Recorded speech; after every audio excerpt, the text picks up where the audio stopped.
सुनने वाले बुजुर्गों, नौजवान साथियों और मेरी बेगुनाह पर्दानशीन माँ और बहनों, वक्त बहुत कम है, सिर्फ 5 मिनट है और 5 मिनट में मुझे अपनी बात को खत्म करना है। तो आप तमाम से दरखास्त करूंगा कि थोड़ा सा खामोशी अख्तियार करें और मेरे चंद बातों को सुन लें और इस पर गौर करें। इंतखाबात का वक्त है और इंतखाबात में हर उम्मीदवार और हर पार्टी यही कहती है कि हम सबसे अच्छे, आप अपना वोट हमारे हक में इस्तेमाल करें। लेकिन मैं ये बात हर भी तो कतई आपसे कहने के लिए आपके दरमियान में नहीं आया हूं। मैं सिर्फ आपको ये बताने आया हूं कि जब हम राजस्थान के मुसलमानों के हालात को देखते हैं तो बड़ा ही अफसोस होता है कि 50 वर्ष से ज्यादा अरसे तक कांग्रेस को आपने वोट दिया, लेकिन उसके बाद भी आपके हालात में बेहतरी नहीं आई।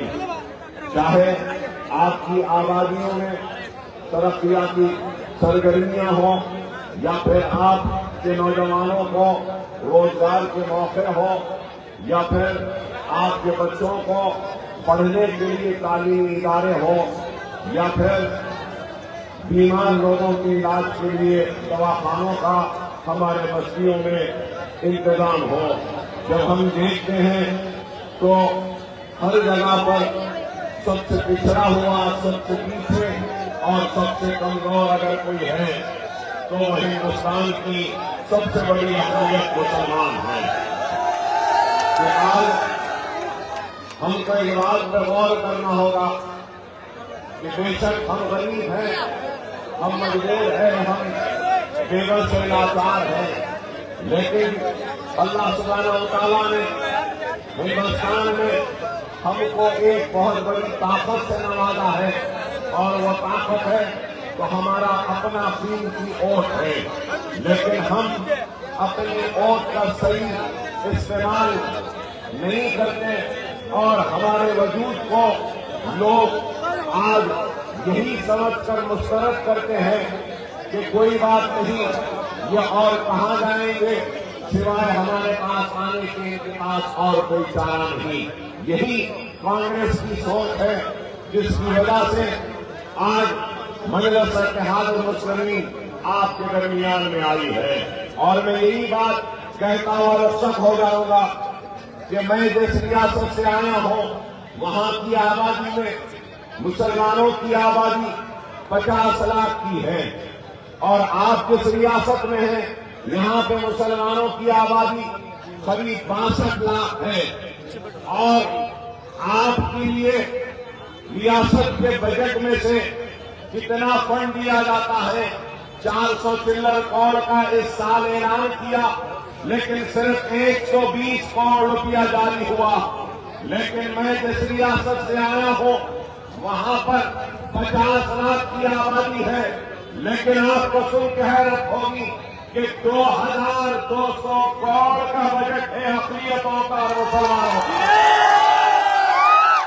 आपको इस बात पे गौर और फिक्र करनी होगी कि आज हम जब देख रहे हैं तो यहाँ की आबादियां, बस्तियों का जब हाल देखते हैं तो बहुत अफसोस होता है कि अगर हम तालीम के मैदान में देखते हैं तो यहाँ पे न प्री मैट्रिक स्कॉलरशिप है, न पोस्ट मैट्रिक स्कॉलरशिप है, न बच्चों को पढ़ने के लिए है। लेकिन मैं जिस रियासत से आया हूँ उस रियासत में अगर कोई मुसलमान बच्चा डॉक्टर बनने का ख्वाब देखे, इंजीनियर बनने का ख्वाब देखे, वकील बनने का ख्वाब देखे, आर्किटेक्ट बनने का ख्वाब देखे या नर्सिंग का कोर्स करने का ख्वाब देखे, कोई भी ख्वाब देखता है, दाखिला लेता है और हुकूमत उसकी फीस पूरी की पूरी अदा करती है। क्या आपके पास है? आप थाली मार रहे हैं लेकिन आपके पास एक नहीं है। हमारी रियासत में अगर कोई बेरोजगार है तो उसको रोजगार पे लगाने के लिए 1 लाख रुपया दिया जाता है। क्या यहाँ पे दिया जाता है? अगर हमारी रियासत में कोई बच्चा मास्टर्स पढ़ने के लिए अगर लंदन, अमेरिका, ऑस्ट्रेलिया जाना चाहता है तो हुकूमत की जानिब से 20 लाख रुपया दिया जाता है। क्या आपके पास दिया जाता है? नहीं दिया जाता है। आपको सुन के हैरत होगी कि रियासत तेलंगाना में गरीब मुसलमान बच्चियों की शादी के लिए 1 लाख चिल्लर रुपया दिया जाता है। 2,73,000 बच्चियों की शादियां हुई। क्या आपके पास हुई? मैं देख रहा था तो सिर्फ 6,000 की कुछ हुई, किसी को 40, किसी को 60,000। बहरहाल बोलना यही है, वक्त हो रहा है, 8 बज रहे हैं। आपसे यही कहूंगा कि हालात को समझो। हर कोई आपका इस्तेमाल कर रहा है। हम जीते हारे, हमको इस बात की परवाह नहीं, लेकिन आज जो बीज हम बोने आए हैं जरूर ये बीज एक दिन फलदार दर्द बनेगा। इस फल से इस्तेफादा उठा रहे हैं। इंशाल्लाह राजस्थान के लोग भी इस फल से इस्तेफादा उठाएंगे। मैं आपसे एक ही बात कहूंगा, अपनी अहमियत को समझिए, अपने ओट की अहमियत को समझिए और मुनज़्ज़म रहिए, मुत्तहिद रहिए, मरकज़ सियासी पे जमा हो जाइए। मजलिस इत्तेहाद अल मुस्लिमीन आपकी जमात है। हम